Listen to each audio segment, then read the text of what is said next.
We all know Trump is ready to come in with Trump administration 2.0, shake up things in DC and actually maybe change some of the city itself. However, who is going to be surrounding Trump?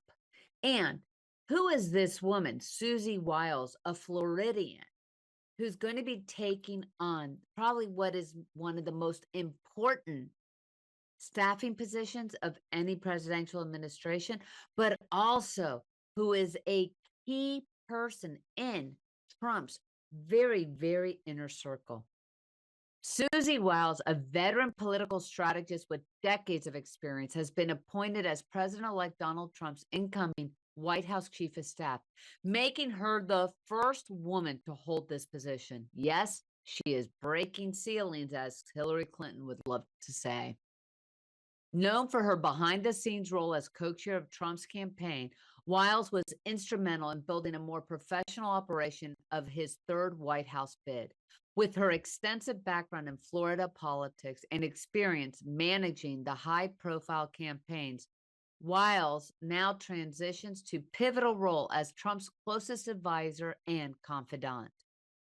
Wiles' political career spans decades, beginning with her work for New York Representative Jack Kemp in the 1970s in Ronald Reagan's presidential campaign.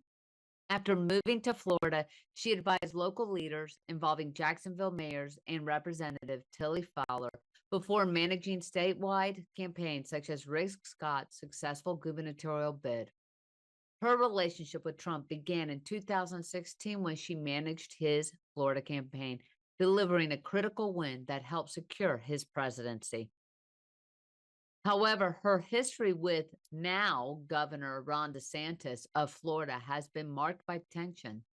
After helping DeSantis win the governorship in 2018, their relationship soured, leading DeSantis urging Trump to cut ties with Wiles during his 2020 campaign.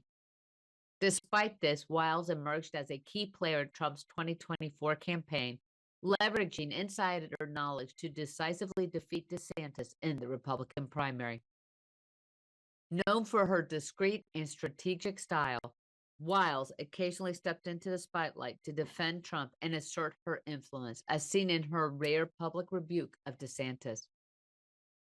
While Wiles is recognized for her ability to manage Trump's often unpredictable behavior without confrontation.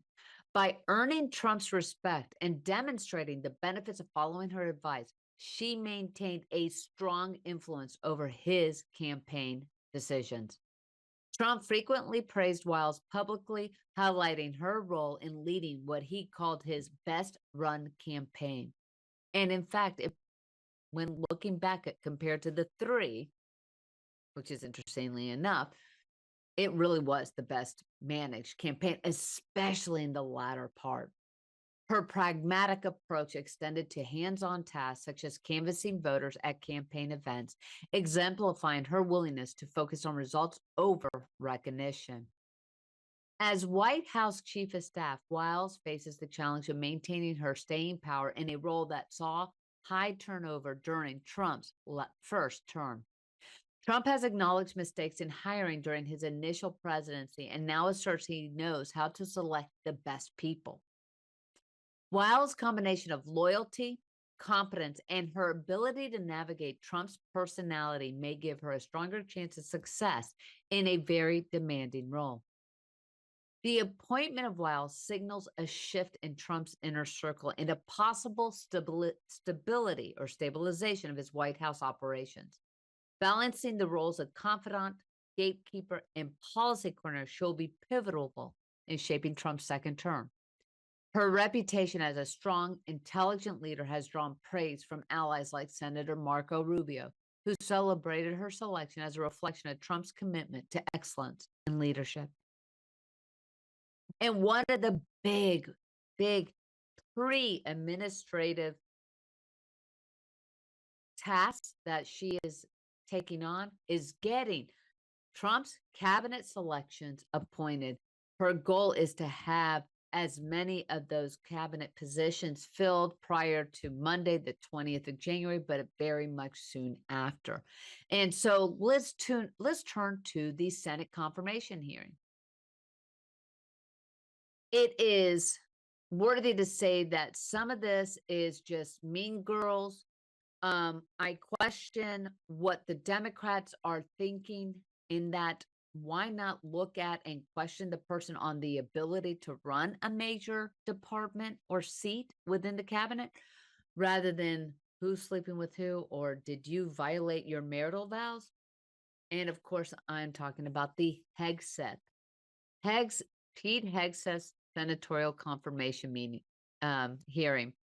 He weathered fiery Senate hearing, putting confirmation on a stronger footing because he was impressive.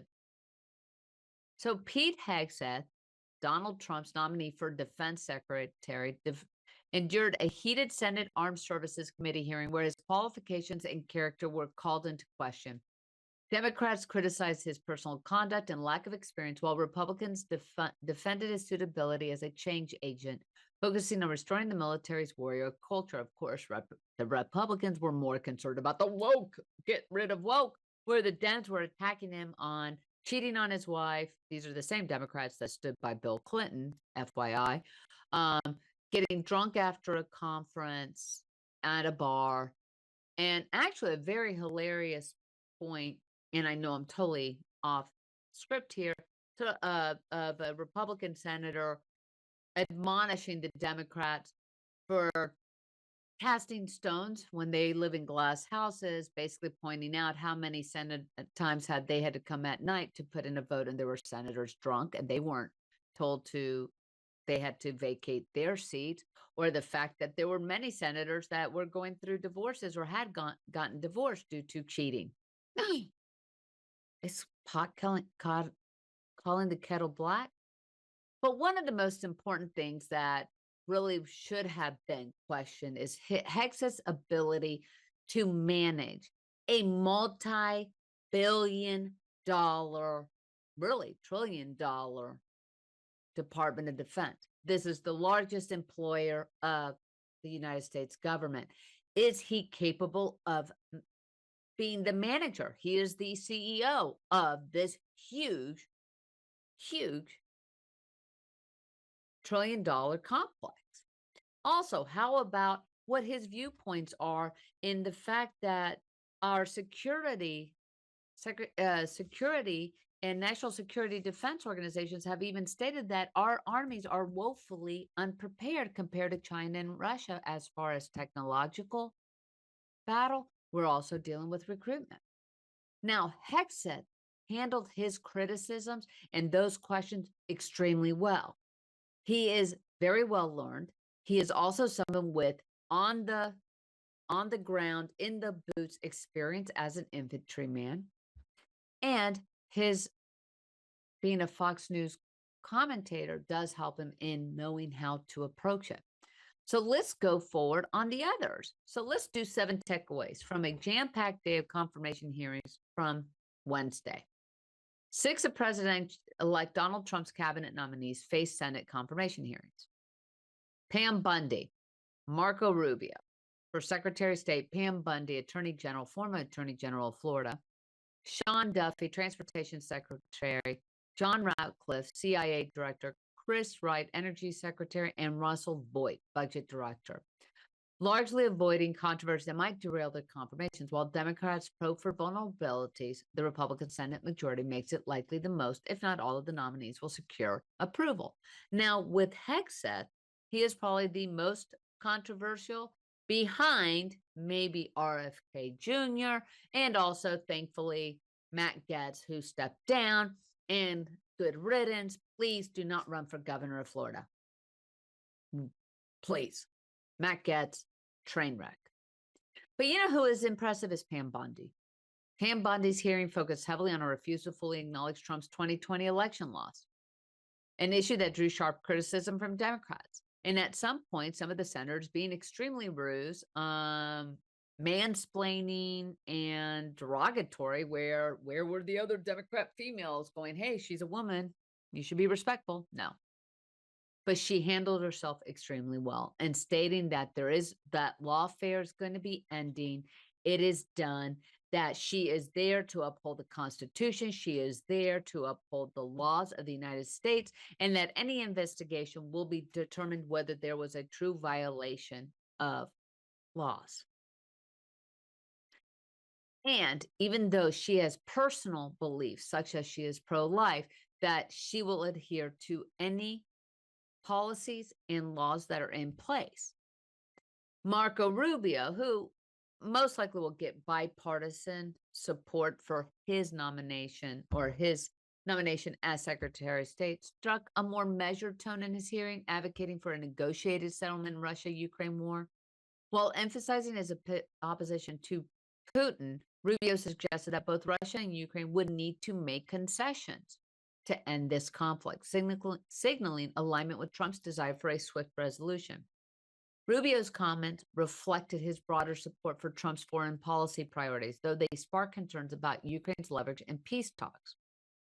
And if we were to look at budget nominee Russell Voigt, he most likely will be easily handed that seat because he has a rejection. The only thing that really is the qualm about him is rejecting the 1974 Impoundment Control Act.